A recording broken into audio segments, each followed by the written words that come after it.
నమస్తే రామనరసయ్య గారు. నమస్తే అండి. చెప్పండి. నేను జనవిజయం ఛానల్ నుంచి తెలంగాణ సాయుధ పోరాటానికి సంబంధించి ఇంటర్వ్యూ కోసం కాల్ చేశాను. ఆ! సెప్టెంబర్ 17 అనేది విమోచనమా? విలీనమా? విద్రోహమా? ఈ చర్చ నడుస్తుంది. మీరేమంటారు? ఇది ఒక రకంగా సెప్టెంబర్ 17 భారతదేశంలో తెలంగాణ నిజాం సంస్థానం విలీనమైన రోజే. వివిధ పార్టీలు వివిధ రకాలుగా దీనికి భాష్యం చెప్తున్నాయి. బీజేపీ ఏమో ఇది ముస్లిం పాలకుల నుంచి హిందూ ప్రజలు విమోచన చెందారనేది బీజేపీ వాళ్ళు మాట్లాడుతా ఉన్నారు. నక్సలైట్ గ్రూపులు, ఎంఎల్ పార్టీలు ఇంకా సాయుధ పోరాటాన్ని ఇంకా కొనసాగిస్తే పోద్దేమో అనేటువంటి భావంతోటే వాళ్ళు విద్రోహ దినంగా పాటించినటువంటి పరిస్థితి ఉంది. సిపిఎం పార్టీగా అది ఆనాడు సెప్టెంబర్ 17న విలీనమైంది అనేదే సిపిఎం పార్టీ వైఖరి. దాని సందర్భంగానే ఈ వారంతో సెప్టెంబర్ 17 వరకు వార్షికోత్సవం సందర్భంగా రాష్ట్ర వ్యాప్తంగా వివిధ కార్యక్రమాలు, అంటే తెలంగాణ సాయుధ పోరాట వారసత్వాన్ని కొనసాగిస్తూ ఆనాటి పోరాటంలో పాల్గొన్నటువంటి నాయకుల త్యాగాలని గుర్తు చేసుకుంటూ ఆ విప్లవోద్యమ కర్తవ్యాన్ని మరింత ముందు తీసుకోవాల్సిన అవసరం ఈ రోజు ఉందని చెప్పి ఆ పద్ధతుల్లోనే ఈ కార్యక్రమాలు చేస్తా ఉంది. తెలంగాణ సాయుధ పోరాటం ఎప్పుడు జరిగింది? దేనికోసం ఈ పోరాటం జరిగింది? ఎవరు చేశారు? దీనికి నాయకత్వం వహించింది ఎవరు? తెలంగాణ సాయుధ పోరాటం ఒక రకంగా 1946 నుంచి 51 వరకు జరిగింది. 6 సంవత్సరాల కాలం జరిగింది. ఈ పోరాటం కంటే ముందే 46 కంటే ముందే ఆ పరిస్థితులు తెలంగాణ సమాజంలో ఉన్నాయి.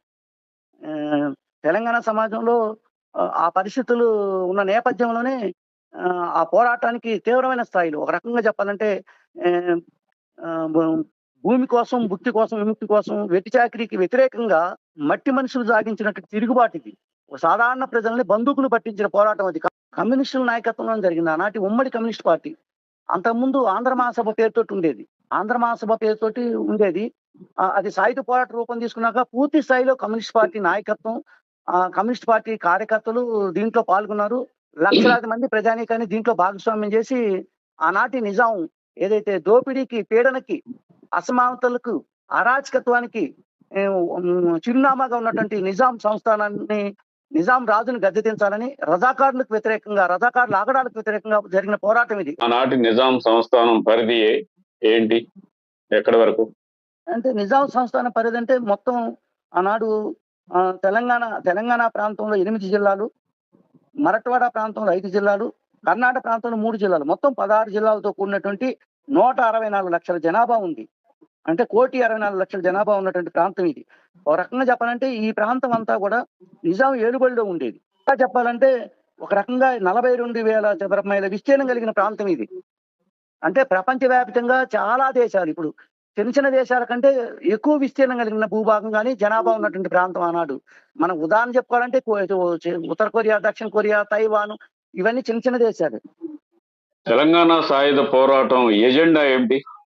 ఎజెండా పీడిత ప్రజల విముక్తే. దీంట్లో రైతాంగానికి, అప్పటికి భూములన్నీ నిజాం సంస్థానం కిందనే భూములన్నీ ఉండేది. లక్షలాది ఎకరాల భూములన్నీ వాళ్ళకి ఏలుబడిలో ఉండేది. లేదా వాళ్ళకి వత్తాసుగా ఉన్నటువంటి వాళ్ళు నియమించుకున్నటువంటి జమీందారులు, జాగీర్దారులు, దేశముఖులు, భూస్వాముల చేతుల్లో లక్షలాది ఎకరాల భూమి ఉండేది. పేద రైతుల చేతుల్లో భూములు ఉండపోయేది. వ్యవసాయ భూ పంపిణీ కోసం జరిగిన పోరాటం ఇది. ఈ పోరాటానికి నాయకత్వం వహించిన ముఖ్యమైనటువంటి నాయకుల పేర్లు, ఈ పోరాటంలో పాల్గొన్న ప్రముఖుల పేర్లు చెప్పగలరా? పుచ్చలపల్లి సుందరయ్య గారు, జండ రాజేశ్వరరావు గారు, మాకినేని బసవపున్నయ్య గారు, తరిమెల నాగిరెడ్డి గారు, మల్లు స్వరాజ్యం గారు, భీమిరెడ్డి నరసింహారెడ్డి, ఆరుట్ల కమలాదేవి గారు, ముగ్దుం మొయినుద్దీన్, షోయిబుల్లా ఖాన్, వీళ్ళు ఆ పోరాటంలో పాల్గొన్నారు. ఇంకా కమ్యూనిస్టు అసోసియేషన్, కామ్రేడ్స్ అసోసియేషన్ పేరుతోటి ఆనాడు ఒక సంస్థను ఏర్పాటు చేశారు. రాజ్ బహదూర్ గౌరు, ముగ్దుం మొయినుద్దీన్, అల్లంకుంద్ మీరా, జవాజీ రజ్వీ, ఈనాడు సాలార్జంగ్ మ్యూజియం అని చెప్పుకున్నటువంటి ఆ మ్యూజియానికి ఆనాటి లైబ్రరీని అతను. అట్లనే రావి నారాయణ రెడ్డి, బద్దం ఎల్లారెడ్డి, వీళ్ళంతా కూడా, ఇంకా కొంతమంది ఉన్నారు ఖమ్మం జిల్లాకు సంబంధించి కూడా, వీళ్ళంతా కూడా పోరాటాల్లో పాల్గొని దొడ్డి కొమరయ్య, బందగీలు, చిట్టూరు ఐలమ్మ, ఇటువంటి వాళ్ళ గురించి చెప్తారా? వీళ్ళు ఆనాటు పోరాటానికి ఆద్యులు అయినటువంటి వాళ్ళు నేను ఇందా చెప్పిన పేర్లు. కానీ ఆ పోరాటంలో ప్రత్యక్షంగా పాల్గొని చనిపోయినటువంటి వాళ్ళు షేక్ బందగి, విష్ణూరు రామచంద్రారెడ్డి గోండాలు అత్యంత కిరాతకంగా చంపింది షేక్ బందగిని. ఈయన ముస్లిమే. అట్నే చిట్టూరి ఐలమ్మ అంటారు. చాకలి ఐలమ్మ కూడా తన భూమిని కాపాడుకోవటం కోసం విష్ణూరు రామచంద్రారెడ్డి గోండాలు ఏదైతే ఆ భూమిని స్వాధీనం చేసుకోవాలని, ఆ పంటని స్వాధీనం చేసుకొని ఆ ఈ ఐలమ్మ కుటుంబం ఏదైతే ఆనాటి సంఘం, అంటే ఆనాటి సంఘం ఆంధ్ర మహాసభ పేరుతో సంఘాలు ఏర్పడ్డాయి ఆనాటి గ్రామీణ ప్రాంతాల్లో. ఆ సంఘంలో సభ్యురాలు చిట్టమ్మ ఏమని దెబ్బ కొట్టాలనే పేరుతోటి ఆనాడు చిట్టమ్మ ఐలమ్మ పొలాన్ని స్వాధీనం చేసుకోవటం, పంటను స్వాధీనం చేసుకోవడం, వాళ్ళ కుటుంబాన్ని నిర్బంధానికి గురి చేయడం, అక్రమంగా కేసులు పెట్టడం, వీటన్నిటి ఫలితంగా ఆమె మీద కూడా దాడులు జరిగినాయి. వాళ్ళ త్యాగాలు ఈ రోజు గుర్తు చేసుకోవాల్సిన అవసరం ఉంది. దొడ్డి కోమరయ్య గారు, దొడ్డి కొమ్మరయ్య ఆత్మార్పణతోటే తెలంగాణ సాయుధ పోరాటం ప్రారంభమైంది. 1946 జూలై 4 1946 జూలై 4న దొడ్డి కొమ్మరయ్య ఆత్మార్పణతోటే. దొడ్డి కొమ్మరయ్యను కూడా అమానుషంగా చంపారు. మరి మీరు భూమి కోసం, విముక్తి కోసం, భూమి పంపిణీ కోసం అంటున్నారు. బీజేపీ నాయకులు కొందరు అంటున్నది మనం వింటున్నది చూస్తే ఇది హిందూ ముస్లింల మధ్య జరిగిన పోరాటం అని అంటున్నారు కదా. ముస్లిం రాజుని, ముస్లిం మతోన్మాద రాజుని దించడానికి చేసిన ప్రజలు చేసిన పోరాటం అంటున్నారు. దీన్ని ఎలా చూడాలి? ఒక రకంగా చెప్పాలంటే బీజేపీ తెలంగాణ ప్రజల యొక్క పోరాట చైతన్యాన్ని నీరుగార్చాలని, ఆ పోరాటం యొక్క ప్రాధాన్యతని కమ్యూనిస్టులు దక్కకుండా చేయాలని, ఒక రకంగా తెలంగాణ సమాజాన్ని అవమానించే దానికోసమే వాళ్ళు ఈ రోజు ఈ మాటలు మాట్లాడుతున్నారు. వాళ్ళు ఈ రోజు హైదరాబాద్ లో కూడా కార్యక్రమాలు చేస్తున్నారు. వాళ్ళకి హక్కే లేదు. ఈ రోజు తెలంగాణ సాయుధ పోరాటంలో వాళ్ళ పాత్ర ఎలాంటి పాత్ర, ఇసుమంత పాత్ర లేదు వాళ్ళకి. ఇప్పుడున్న నాయకులు కావచ్చు, గతంలో పనిచేసిన నాయకులు కావచ్చు, ఆర్ఎస్ఎస్ పేరుతో నాయకులు కావచ్చు, జనసంఘ పేరుతో నాయకులు కావచ్చు, ఎవరికి ఈ పోరాటంలో సంబంధం లేదు. అంటే నాటి తెలంగాణ సాయుధ పోరాటంలో బీజేపీ నాయకులు ఎవరికి కానీ, బీజేపీ కానీ పాత్రే లేదు. ఉంది కదా, చరిత్ర ఉంది కదా. చాలా మంది మేధావులు, చాలా మంది జర్నలిస్టులు ఆనాటి పోరాటాన్ని జరిగిన తీరు, ఆ గ్రామీణ ప్రాంతాల్లో ప్రజల యొక్క త్యాగాలు, దళాల యొక్క త్యాగాలు, వాళ్ళ యొక్క ఈ రోజుకి వాళ్ళ సమాధులు ఉన్నాయి కదా. ఈ రోజుకి కమ్యూనిస్ట్ పార్టీ నాయకులు ఆ పోరాటంలో పాల్గొన్న తీరు, వాళ్ళ యొక్క సమాధులు ఈ రోజుకి ఉన్నాయి. ఒక్క సమాధి చూపించమనండి. రాష్ట్ర ముస్లిం మతోన్మాదం మీద ప్రజలు పోరాడలేదా? ముస్లిం మతోన్మాదం కాదది. ఆనాడు ముస్లిం రాజు ఆ పోరాటంలో పాల్గొన్న వాళ్ళు ముస్లింస్ ఉన్నారు, హిందువులు ఉన్నారు, ఇతర మతాల వారు ఉన్నారు. అందరూ కలిసి ఆ రాజు ఏదైతే నిజాం రాజు ఉన్నాడో, ముస్లిం పాలకుడు ఉండో, ఆ రాజు యొక్క అరాచకత్వానికి, దోపిడీకి, దౌర్జన్యానికి వ్యతిరేకంగా తెలంగాణ సమాజం మొత్తం పోరాడింది, సబ్బండ వర్గాలు. అంతే తప్ప ముస్లిం రాజుకి అనుకూలంగా ఉన్న దేశముఖులు, దొరలు వీళ్ళు ఉన్నారు కదా, వీళ్ళంతా ముస్లింలేనా? వీళ్ళ దేశముఖులు, జాగీర్దారులు, జమీందారులు, భూస్వాములు అంతా కూడా 90% హిందువులే. ఆనాటి నిజాం రాజు ముస్లిమే కావచ్చు, కానీ హిందువుల మీదనే పోరాటం అనొచ్చా? మరి హిందువుల మీద పోరాటం అని ఎట్లా అంటాం? అది హిందువుల మీద పోరాటం కాదు, ముస్లింల మీద పోరాటం కాదు, ఇతర జాతుల మీద పోరాటం కూడా కాదు. అది ఒక్కటే తెలంగాణ నవాబ్ ఏదైతే ఉన్నాడో, నిజాం సంస్థానం ఏదైతే 16 జిల్లాలతో కూడిన సంస్థానం, 42,000 చదరపు మైళ్ళ విస్తీర్ణంలో కలిగినటువంటి 2,67,00,000 జనాభా కలిగినటువంటి ప్రాంతంలో జరిగిన పోరాటం ఇది. ఇది భూస్వాముల పెత్తందారీ పోకడలు, అరాచకాలు, వారికి రాజుగా ఉన్నటువంటి నిజాం రాజు మొత్తం మీద భూమి కోసం జరిగిన పోరాటంగా చెప్పాలి తప్ప హిందూ ముస్లింల పదం, హిందూ ముస్లిం మతోన్మాదం అనేటటువంటి వ్యాఖ్యానానికి లేదా అటువంటి రూపం చెప్పటానికి ఆస్కారమే లేదు అనొచ్చు. లేదు, ముందుగా ప్రత్యక్ష మనకి షోయిబుల్లా ఖాన్ ఒక జర్నలిస్టు, నిజాంకి వ్యతిరేకంగా వ్యాసాలు రాసిండు, పుస్తకాలు రాసిండు, ప్రత్యక్ష పోరాటాల్లో పాల్గొన్నాడు. హైదరాబాదులో ఆయన హెచ్చరించారు, నువ్వు నిజాంకి వ్యతిరేకంగా, నిజాం పాలనకు వ్యతిరేకంగా వ్యాసాలు రాసినా, పుస్తకాలు రాసినా, ఆ పోరాటాల్లో ప్రత్యక్ష పాల్గొన్నా నిన్ను చంపేస్తామని చెప్పి రజాకార్ల గుండాలు, నిజాం గుండాలు మాట్లాడితే భయపడకుండా ధైర్యంగా ఆ పోరాటంలో పాల్గొనడు. ఆ నిజాం యొక్క అరాచకత్వాన్ని తన వ్యాసాల రూపంలో, పుస్తకాల రూపంలో ఎండగట్టిండు. అందుకే కదా ఆయన షోయిబుల్లా ఖాన్ చేతులు నరికారు, అమానుషంగా చేతులు నరికారు. మరి బందగి ఎవరు? షేక్ బందగి ఇంకెవరన్నా ముస్లింలు ఉన్నారా ఈ పోరాటంలో పాల్గొని, ప్రముఖంగా పాల్గొన్న వారు, ప్రాణాలు పోగొట్టుకున్న వాళ్ళు ఉన్నారు? అల్లావుద్దీన్ చంపారు కదా నిజాం ముఖలే. అట్లనే ఈ పాల్గొన్న వాళ్ళంతా ఎవరు ఇప్పుడు కామ్రేడ్స్ అసోసియేషన్ పేరుతో ఉన్నోళ్ళు ముగ్ధుం మొయినుద్దీన్ ముస్లిమే, అల్లం కుందు అల్లం కుందు మీరా ముస్లిమే, జవాజ్ రజ్వీ ముస్లిమే, ప్రొఫెసర్ కయ్యూం ఖాన్ ముస్లిమే. ఇట్లా చెప్పాలంటే చాలా మంది పేర్లు ఉన్నాయి. చాలా మంది చరిత్ర పుటల్లోకి ఎక్కినటువంటి వాళ్ళు వేలాది పేర్లు ముస్లిం యోధుల పేర్లు ఉన్నాయి. ఈ దేశ ఈ దేశ ఈ ఈ సంస్థానం విముక్తి కోసం, పీడిత ప్రజల విముక్తి కోసం, వెట్టి నుంచి విముక్తి కోసం పోరాడినటువంటి రాజు నిజాం చాలా మంది ఉన్నారు. అయినప్పటికీ ఉమ్. రాజు నిజాం అయినప్పటికీ జమీందారులు, జాగీర్దారులు, దేశ్ముఖులు, భూస్వాములు, దొరలు వీరందరిలో అత్యధికులు హిందువులేనని చరిత్రకారులు అంటున్న మాటలో వాస్తవం ఉందా? ఉంది కదా, 90% వాళ్ళే కదా. 90% వాళ్ళే. 10% అక్కడక్కడ ముస్లిం జాగీర్దారులు ఉన్నారు. ఇప్పుడు తెల్లారిపల్లి జాగీర్దారు, నాకు తెలిసి తెల్లారిపల్లి జాగీర్దారు ముస్లిం అని చెప్తారు. కానీ ఇంకా అక్కడక్కడ కూడా తెలంగాణ ప్రాంతంలో వరంగల్ కానీ ఆ ప్రాంతంలో హైదరాబాద్ సంస్థానం, హైదరాబాదు ప్రాంతంలో కూడా కొంతమంది అక్కడక్కడ ఆ చుట్టుపక్కల ప్రాంతాల్లో ముస్లింస్ సంబంధించినటువంటి జమీందారులు, జాగీర్దారులు ఉన్నారు. ఎక్కువ తక్కువలు పక్కన పెడితే ఇది భూస్వామ్యం, భూమి ఎక్కువ కేంద్రీకరించబడినటువంటి భూస్వాములు, జమీందారులు, జాగీర్దారులు, దాన్ని ప్రోత్సహించే రాజు, భూమి అవసరమైనటువంటి పీడితులు, భూమి కోసమే కాకుండా వెట్టి చాకిరి ఇతరత్ర పీడితులు, వీళ్ళు వర్సెస్ వాళ్ళు మధ్య పోరాటంగా దీన్ని కరెక్ట్ గా చెప్పాలి. అంతే కదా జరిగింది. అది నిజాం ముస్లిమా హిందూ అనేది కాదు. అక్కడ నిజాం రాజుకు వ్యతిరేకంగా, నిజాం సంస్థలు జరిగే దోపిడీకి ఈ మతం అనేటటువంటిది ఇప్పుడు కల్పితం. ఇప్పుడు మతోన్మాదాన్ని రెచ్చగొట్టడం కోసం చేసే పనిగానే దీన్ని, ఈ వాదాన్ని చూడొచ్చు. బీజేపీ కావాలనే కదా చేసేది ఇది.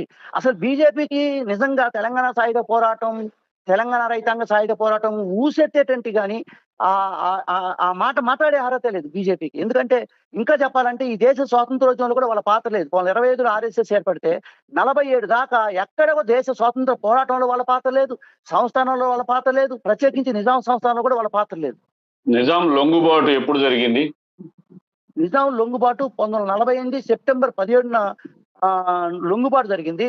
అప్పటికి 1947 ఆగస్టు 15 స్వాతంత్రం వచ్చిన తర్వాత ఇతను నిజాం మీర్ ఉస్మాన్ అలీ ఖాన్ తన సంస్థానాన్ని స్వతంత్ర దేశంగా ప్రకటించుకున్నాడు. ఇక తప్పనిసరి పరిస్థితుల్లో భారతదేశ ప్రభుత్వం 1948 సెప్టెంబర్ 15న విలీనం చేసుకుంది, లొంగిపోయింది. ఇది కమ్యూనిస్టుల పోరాటం వల్ల జరిగిందా? నెహ్రూ సైన్యం, పటేల్ చాకచక్యంతో నెహ్రూ సైన్యం వల్ల జరిగిందా? ఎట్లా హైదరాబాద్ సంస్థానం అనేది భారత్ లో విలీనం జరగటం వెనక ఏది ప్రధానంగా చూడాలి? అసలు మరి తెలంగాణ సమాజంలో తెలంగాణ తెలుగు భాష అభివృద్ధి కోసం, రెండోది ఇప్పుడు భూమి కోసం, భుక్తి కోసం, విముక్తి కోసం, వెట్టి చాకిరి విముక్తి కోసం 46 కంటే భారతదేశంలో ఒక పక్క స్వాతంత్ర పోరాటం జరుగుతూ ఉంటే బ్రిటిష్ వాడికి వ్యతిరేకంగా, రెండో వైపు ఈ బ్రిటిష్ వాడికి సామంతుడిగా ఉన్నటువంటి, బ్రిటిష్ వాడి ఆధీనంలో ఉన్నటువంటి తెలంగాణ ప్రాంతంలో ప్రజలు ఎప్పటి నుంచో పోరాటం చేస్తూ ఉన్నారు. కాకపోతే అది సాయుధ రూపం తీసుకుంది దొడ్డి కొమ్మరి అమరత్వం తర్వాత. 1946 జూలై 4 నుంచి సాయుధ పోరాట రూపం తీసుకుంది. ఓకే, కమ్యూనిస్టుల పోరాటం ఏ ఎజెండా కోసం అయితే చేశారో ఈ కమ్యూనిస్టుల పోరాటం ఫలించిందా? ఇంకా మిగిలిపోయిన కర్తవ్యాలు ఏమైనా ఉన్నాయా? ఫలించిందంటే పాక్షికంగా ఆ పోరాటం విజయాలు పొందింది. ప్రజలు తెలంగాణ వ్యాప్త ప్రజలు పొందారు. అట్నే భారతదేశ వ్యాప్తంగా కూడా భూమిని ఎజెండాగా తీసుకొచ్చిన పోరాటం ఏంటి? తెలంగాణ రైతాంగ సాయుధ పోరాటమే. ఆ ఎజెండాతోటే కదా భూ సంస్కరణ చట్టం వచ్చింది భారతదేశంలో. అయితే ఈ చట్టాన్ని తుతునీలు చేశారు మళ్ళీ అదే పాలకులు. భూ సంస్కరణ చట్టాన్ని తెచ్చింది వాళ్ళే, ఆ భూ సంస్కరణ చట్టాన్ని తుతునీలు చేసింది వాళ్ళే. అయితే ఆనాడు తెలంగాణ రైతాంగ సాయుధ పోరాటంలో 10 లక్షల ఎకరాల భూ పంపకం జరిగింది. ఆ భూమిని కాపాడుకోవడానికి మళ్ళీ 48 సెప్టెంబర్ 17 తర్వాత కూడా 51 దాకా తెలంగాణ ప్రాంతంలో కమ్యూనిస్ట్ పార్టీ భారత కమ్యూనిస్ట్ పార్టీ నాయకత్వంలో, అంటే ఉమ్మడి కమ్యూనిస్ట్ పార్టీ నాయకత్వంలో 51 దాకా సాధించిన ఫలితాలు ఏదో ఉన్నాయో, భూమి ఫలితం కానీ, వెట్టి చాకిరి విముక్తి కానీ, దొరల్ని ఎక్కడికైతే గడిలు దాటించి పట్టణ ప్రాంతాలు తరిమి కొట్టారు, వాటన్నింటిని కాపాడుకోవడానికి ఆ పోరాటాన్ని కొనసాగించారు. ఎంత భూమి పంపిణీ జరిగింది? ఎంతమంది అమరులయ్యారు? సుమారు 10 లక్షల ఎకరాలు భూ పంపకం జరిగింది. ఈ రోజు గ్రామాన పేద రైతులు, బలహీన వర్గాల చేతుల్లోకి, ఎంతో కొంత దళితుల చేతుల్లోకి, పేద రైతుల చేతుల్లోకి భూమి వచ్చిందంటే తెలంగాణ సాయుధ పోరాటం యొక్క ఫలితాలు ఇవన్నీ కూడా. ఎంతమంది ప్రాణాలు అర్పించారు? 4,000 మంది పార్టీ కార్యకర్తలు అయితే, నాయకులైతే ఆ పోరాటంలో బలిదానం గావించబడ్డారు. ఒక రకంగా చెప్పాలంటే ఆ పోరాటంలో చనిపోయిన వాళ్ళకంటే ఇంకా ఆ పోరాటంలో పాల్గొని తీవ్రమైన హింసకు గురైనట్లు వాళ్ళు. ఆనాడు తీగల జైళ్లు ఉండేవి. గ్రామీణ ప్రాంతాల్లో కూడా దళాలు పనిచేసేవి. ఏ ఏ ప్రాంతంకి ఆ ప్రాంతం తీగల జైళ్లు ఉండేటువంటి బహిరంగ జైలు అంటారు దాన్ని. ఆ తీగల జైలులో పెట్టి సరైన ఆహారం ఇవ్వకుండా దళ నాయకులని ఎక్కడున్నారో చెప్పమని చెప్పి నన్ వాళ్ళ నాయకత్వం ఆచూకీ కోసం తీవ్రమైన హింసలకు గురి చేసినట్టు చరిత్ర ఆనాటి నిజాం రజాకార్లకు ఉంది. ఎంతో మందిని చంపేసినటువంటి ఇది నిజాం రజాకార్లు చేసినటువంటి పరిస్థితి అమానుషమైనటువంటి దాడులు నిజాం చేశారు. లొంగుబాటుకు ముందు చనిపోయిన వాళ్ళ సంఖ్య, ఆ తర్వాత నెహ్రూ సైన్యం చేతిలో చనిపోయిన వారి సంఖ్య ఎంత? సరే కరెక్ట్ గా లెక్కలు చెప్పాలంటే ఇప్పుడు 48 సెప్టెంబర్ 17 కంటే చనిపోయిన వాళ్ళకంటే 48 సెప్టెంబర్ 17 తర్వాత 51 వరకు తెలంగాణ సాయుధ పోరాట విరమణ కమ్యూనిస్ట్ పార్టీ చేసేదాకా ఆ కాలంలో చనిపోయిన వాళ్ళ సంఖ్య ఎక్కువ. అంటే పటేల్ సైన్యాలు, నెహ్రూ సైన్యాలు ఎంత అభ్యుదయ కాముకం అని చెప్పేటువంటి నెహ్రూ నాయకత్వంలోనే భారత సైన్యం పటేల్ హోంమంత్రిగా ఉండి ఈ రాష్ట్రంలో ఈ సంస్థానాన్ని విలీనం చేసుకోవాలని చెప్పి ప్రయత్నం చేసిండు. ఆ ప్రయత్నాన్ని కమ్యూనిస్టులే వ్యతిరేకించరా. కానీ ఉన్నటువంటి ఫలితాలు ఏదైతే కమ్యూనిస్ట్ పార్టీ సాధించినటువంటి ఫలితాలు ఏదైతే భూమి పంపకం జరిగింది అప్పటికే. కొంతమంది దొరల్ని గ్రామాల నుంచి తరిమి కొట్టారు. మళ్ళీ ఆ గ్రామాలని దొరల్ని మళ్ళీ గ్రామాని ప్రాంతాల్లోకి ఆ కదర టోపీలు వేసుకొని తీసుకొచ్చే దానికోసం ప్రయత్నం జరిగితే దాన్ని ప్రతిఘటించే దానికోసమే 51 వరకు పోరాటం జరిగింది. ఎందుకని పటేల్ ఆ విధంగా వ్యవహరించారు? ఇప్పుడు భారతదేశంలో తెలంగాణ సాయుధ పోరాటం అనేది ఒక ఒక అభ్యుదయకరమైనటువంటి పోరాటం కదా. ఈ పోరాటం ముందుకొస్తే ఈ పెట్టుబడిదారి వర్గానికి, భూస్వాములకి నష్టం కదా. ఇప్పుడు భారతదేశ పాలకవర్గం ఎవరు? బడా బూర్జువా నాయకత్వంలో భూస్వామి ప్రభుత్వమే కదా. ఇది భూస్వాములకి పెట్టుబడిదారులకి కొమ్ము కాసేటువంటి పెట్టుబడిదారి ప్రభుత్వమే కదా ఇది. అందుకోసం వాళ్ళ ప్రయోజనాలు నెరవేర్చాలా అంటే కాంగ్రెస్ పార్టీ వెనుకున్నటువంటి పెట్టుబడిదారి వర్గాన్ని, భూస్వాముల్ని రక్షించుకునే దానికోసం వాళ్ళు సైన్యాన్ని పెట్టారు. ఆ తర్వాత కమ్యూనిస్ట్ పార్టీ కార్యకర్తల్ని ఓచుకోత కోసారు. ఎందుకంటే తెలంగాణ సాయుధ పోరాట ఫలితాలు కనుక దేశం మొత్తం కూడా ఆ పోరాట ఫలితాలను చూస్తే ఆ పోరాటం సక్సెస్ అయ్యి కనుక కమ్యూనిస్ట్ పార్టీ నాయకత్వంలో తెలంగాణ సంస్థానం కనుక వాళ్ళ చేతుల్లోకి పోతే భారతదేశం అంతా కూడా ఇదేటువంటి అవకాశం ఉంటుందని చెప్పి భయపడ్డారు ఒక రకంగా చెప్పాలంటే. ఓకే, ఇంత చరిత్ర కలిగినటువంటి కమ్యూనిస్టులు దేశవ్యాప్తంగా వెనకబడి ఉండటం అనేది ఒక రకంగా చూద్దాం. ఇంత చరిత్ర ఉండి తెలంగాణ పోరాటంలో ఇంత విజయాలు సాధించి ఇన్ని ప్రాణత్యాగాలు చేసిన కమ్యూనిస్ట్ పార్టీలు తెలంగాణలో ఈ రోజు దాదాపు కనుమరుగైపోయే, కుచించుకుపోయే స్థితికి వచ్చినాయి. దీనికి కారణం ఏంటి? నేను కనుమరుగయ్యారనే దాన్ని కానీ కుచించిపోయారని కొంత వాస్తవమే. కానీ కనుమరుగయ్యారని నేను అంగీకరించలేదు. ఎందుకంటే కమ్యూనిస్టు పాత్ర ఈ రోజుకి ఉంది. ఇక కమ్యూనిస్ట్ పార్టీలు తగ్గిన మాట వాస్తవం. ఎందుకంటే ఇప్పుడు తెలంగాణ సాయుధ పోరాటం తర్వాత పాలకులు కొంత సంక్షేమ కార్యక్రమాలు అమలు చేయడం మొదలయ్యారు. ఆనాటి పీడన లేదు ఈ సమాజంలో, ఆనాటి దోపిడీ లేదు. దోపిడీ రూపం మారినప్పటికీ కూడా ఎంతో కొంత స్వేచ్ఛను అనుభవించిన తర్వాత పాలకులు ఇచ్చేటువంటి తాయిలాలు ఏదైతే ఉన్నాయో సంక్షేమ కార్యక్రమాల పేరుతోటి ఒక రకంగా అవి కొంత పాలక వర్గాలని ప్రభావితం చేసినాయి. ప్రజల్ని ప్రభావితం చేసి పాలక వర్గాలకు కొంత వాళ్ళ వైపు మొగ్గేదాని కోసం ప్రయత్నం జరిగింది. సంక్షేమ పథకాలు వద్దంటారా మరి మీరు? సంక్షేమ పథకాలు ఉండాలా. అంటే పూర్తి సంక్షేమ పథకాలే పరిష్కారం కాదు. ఈ సమాజంలో ఈ భూమి లేని దళితులు కానీ, ఎవరైతే పేదలు ఉన్నారో అసమానతలు నిర్మూలన కానీ, పేదరికం పోవాలంటే కానీ, లేకపోతే విద్య కానీ, వైద్యం కానీ అందరికి అందుబాటులో రావాలంటే సంక్షేమ పథకాలతోటి సాధ్యం కాదు. ఇది పూర్తి సమాజంలో ప్రజలు కమ్యూనిస్టుల కంటే ఈ పాలక పక్షాలే బెటర్ అని అనుకోవాలన్నా? మరి పాలక పక్షాలే బెటర్ అని అనుకోవట్లా. కాకపోతే ఇప్పుడున్న కండిషన్ లో తాత్కాలికంగానైనా ఆ పాలక వర్గాలు ఇచ్చేటువంటి తాయిలాలకి భ్రమలకు లోనవుతున్నారు. ఈరోజు రాజకీయాల్లో, ఈరోజు ఎన్నికల్లో డబ్బు, మద్యం ప్రభావితం చేస్తా ఉంది, కులం ప్రభావితం చేస్తా ఉంది, రకరకాల పార్టీలు అసిత ఉద్యమాలు ప్రభావితం చేస్తా ఉన్నాయి. వీటన్నిటి ఫలితంగా కమ్యూనిస్టు ఉద్యమం కొంత బలహీనపడదు. కానీ ఈ రోజుకి కమ్యూనిస్టులకి ఆ ప్రతిష్ట ఉంది. ఈ రోజుకి మళ్ళీ కమ్యూనిస్టులు ముందుకు రావాలని చెప్పేటువంటి చాలా మంది ఈ రోజు ఇతర రాజకీయ పార్టీలు ఉన్నట్టు వాళ్ళు కూడా కమ్యూనిస్టులు ముందుకు రావాలా, కమ్యూనిస్ట్ పార్టీ పెరగాల, వాళ్ళు వస్తేనే. కమ్యూనిస్టులు కుచించుకుపోవడానికి లేదా తగ్గటానికి కమ్యూనిస్టులలో లోపాలు లేవా? విడిపోవటం కావచ్చు, ఉమ్మడి కమ్యూనిస్ట్ పార్టీ విడిపోవటం కావచ్చు, ఎత్తుగళ్ళు కావచ్చు, ఇప్పుడున్నట్టు గతంలో ఉన్న నాయకులకి ఇప్పుడున్నటువంటి నాయకుల్లో ఉన్నటువంటి తేడాలు కావచ్చు, ఇంకా అంతర్గత కారణాలు ఏమి లేవా? ఉంటాయి. అవి కూడా లేకుండా లేదు. మా లోపాలు కూడా ఉన్నాయి. కమ్యూనిస్ట్ పార్టీలో లోపాలు కూడా ఉన్నాయి. ఈ రోజు 2025లో కమ్యూనిస్ట్ పార్టీ ఏర్పడితే ఇప్పటికొచ్చేసరికి మళ్ళీ 2025కి వచ్చేసరికి ఈరోజు 100 సంవత్సరాలు శత జయంతి జరుపుకునేటువంటి క్రమంలో మా లోపాలు కూడా ఉండబట్టే కదా కొన్ని సైద్ధాంతిక విషయాల్లో విభేదాలు వచ్చి 64లో సిపిఎం పార్టీ సిపిఐ నుంచి విడిపోయింది.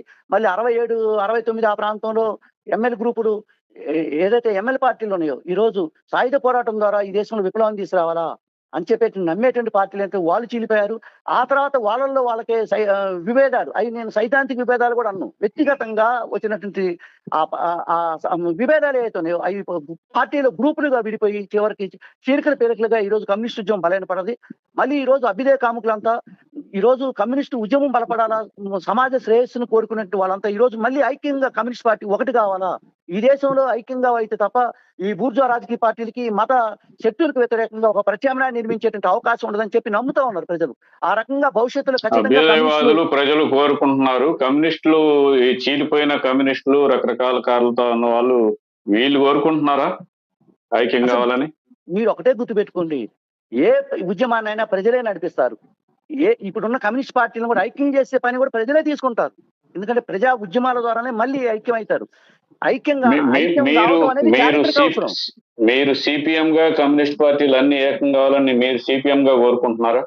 మనసావాచే కోరుకుంటున్నాం. ఈ దేశంలో ఉన్నటువంటి ఏదైతే అభ్యుదయ కమ్యూనిస్టు శక్తులన్నీ కూడా ఏకం కావాలా. వీళ్ళతో పాటు అభ్యుదయ కాముక శక్తులు కూడా కమ్యూనిస్టులకు మద్దతు ఇవ్వాలా, కమ్యూనిస్ట్ ఉద్యమాల్లో పాల్గొనాలా. అది విద్యార్థుల, మేధావుల, ఉపాధ్యాయుల ఈ సమాజాన్ని ముందు తీసుకోవాలా. ఈ సమాజం ఒక మంచి సమాజంగా తీర్చిదిద్దాలా. అసమానతలు లేనటువంటి, దోపిడీ లేనటువంటి, పీడన లేనటువంటి సమాజం కోసం పనిచేసేది కమ్యూనిస్టులే అని చెప్పేటువంటి సమాజంలోనే ఉంది ఆ గుర్తింపు. ఖచ్చితంగా దానికోసం అసమానతలు, పీడన, దోపిడీ, మతోన్మాదం లేని తెలంగాణ చూడాలంటే కమ్యూనిస్టులు ఐక్యం కావాల్సిన, కమ్యూనిస్టులు బలం పెరగాల్సిన అవసరం ఉంది అనుకుంటే మీ ముందు ఉన్నటువంటి కర్తవ్యాలు ఏంటి? మేము ప్రజా సమస్యల మీద కలిసి పనిచేయటమే. ఇప్పుడు ఉన్నటువంటి ఏదైతే కమ్యూనిస్ట్ పార్టీలు అన్ని కూడా చీలి ఉన్న సిపిఐ, సిపిఎం, ఎంఎల్ గ్రూపులు, మావోయిస్టులు ఇప్పుడు ఏంటంటే మావోయిస్టు ఉద్యమాన్ని కూడా అణచేశారు. వాళ్ళు కూడా ప్రజలకు అనివార్యంగా ప్రజాతంత్ర ఉద్యమంలో రావాలా. ఎందుకంటే ఆ సాయుధ పోరాట పరిస్థితులు ఈ రోజు లేవు. వీళ్ళందరూ కలిసి ఈ ప్రజల ఏదైతే బాధలు ఉన్నాయో, రైతాంగం, వ్యవసాయ కార్మికులు, ఫ్యాక్టరీ కార్మికులు, సామాజిక వర్గాల అణచివేత కానీ, దోపిడీ కానీ, పీడన కానీ, లేకపోతే మహిళలను అణచివేయటం కానీ, మహిళల మీద జరిగేటువంటి దాడులు కానీ, లేకపోతే నిరుద్యోగ సమస్య కానీ, లేకపోతే ఉపాధి సమస్య కానీ, ఇవాళ సమాజంలో ఉన్నటువంటి ఇంకా చెప్పాలంటే చాలా దుర్మార్గమైంది ఏంటంటే పెట్టుబడిదారి సంస్కృతి అంతా సమాజాన్ని ఆవహించి కుటుంబ విలువలను కూడా దగ్ధం చేసేటువంటి పరిస్థితులు, కుటుంబ విలువలను లేకుండా చేసేటువంటి పరిస్థితులు. ఈ రోజు సమాజం బాగుండాలని కోరుకునే శక్తులన్నీ కూడా ఈరోజు ఐక్యం అయితే అనివార్యంగా ప్రజలే చేస్తారు ఆ పని. ఓకే, ధన్యవాదాలు రామనరసయ్య గారు ఓపికగా సమాధానం చెప్పినందుకు. మంచిదండి. లైక్, కామెంట్, షేర్, సబ్స్క్రైబ్ చేయడం మరవకండి.